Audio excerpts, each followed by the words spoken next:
Hello gamers! Today I'm going to be showing y'all how to farm cosmetic crates in Rogue Core. These get you access to pickaxe parts, character cosmetics, and eventually paint jobs for your characters. I will note that this is definitely not the intended way you're supposed to get cosmetics. This farm is pretty tedious and ass, and unless you want something in particular or just want to have more stuff to customize your character, I wouldn't recommend doing it at all. But if you do, here's how you do it. Go to any Complexity 1 mission, doesn't matter the depth, and load it up. We are choosing Complexity 1 missions because they're the shortest and most linear. Theoretically, the complexity doesn't matter, but this is just what worked out best for us.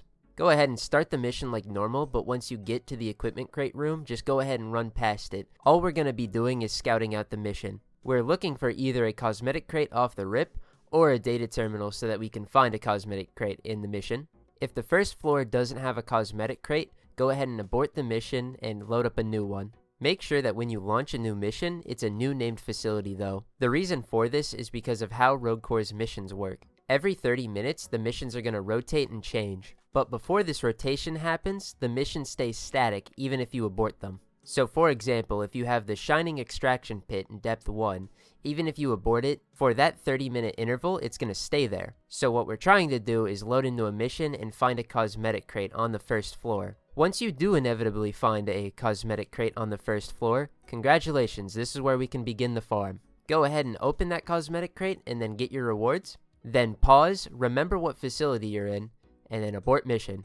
You keep the cosmetics you get from cosmetic crates even if you abort mission, so there's no penalty to doing this. Now go ahead and relaunch the mission that had the cosmetic crate, and because the mission is exactly the same, just run to the cosmetic crate again, get your rewards, abort, and rinse and repeat. You can do this as many times as you can before the mission interval resets and the missions change. Now if you want to get a little min-maxy for peak optimal farming, here's what you can do. This farm can be done completely solo, but in experience, it's much faster with a group. If you're playing in a group, it's pretty much the same steps. Have your team break up into individuals and check for cosmetic crates and missions. If there isn't a cosmetic crate, just start a new mission. If there is a cosmetic crate, make sure to not open it and have everybody join the person that found it.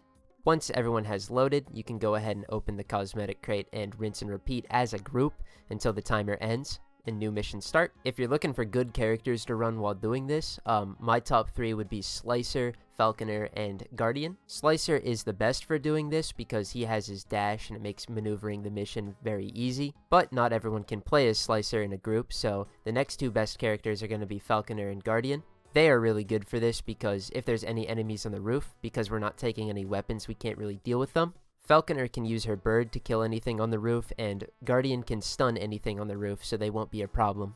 Then for perks, the only 2 that are really noteworthy are going to be Nimble and Running Blades. Running Blades increases your sprint speed after sprinting for 3 seconds, and Nimble increases your interaction speed with the cosmetic crate so you open it faster.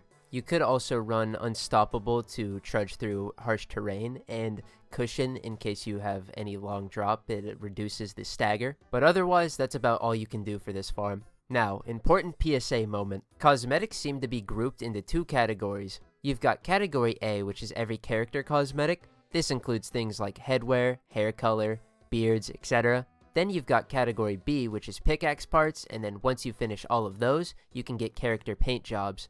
If you do this for long enough, you're going to clear out that Category B loot pool. When you do this, you're going to get the notification that you have collected every cosmetic and that there are no more to get. This is cap. Once me and my buddies completed all of the pickaxe parts and paint jobs for our characters, we were getting this message despite having cosmetics that we didn't all have. For example, I have the Space Biker helmet from my Slicer, and my buddy doesn't. Even though we know there's a cosmetic we can get from these crates, we still get the message saying that we have every item and that there's no more to get. It seems that the game looks at these 2 loot categories that I've mentioned earlier and picks one or the other, and if you've completed one of them, it doesn't overflow and move on to the next category. I don't know if this is intentional or if it's a bug, but the game doesn't overflow and move you on to the next category, guaranteeing you get an item every time. So be aware that if it's showing you the message that you have collected every cosmetic, it may just be lying to you. Otherwise, that's how you grind cosmetics in Deep Rock Galactic Rogue Core. If this video helped you, please feel free to leave a like. Otherwise, have a good day, gamers.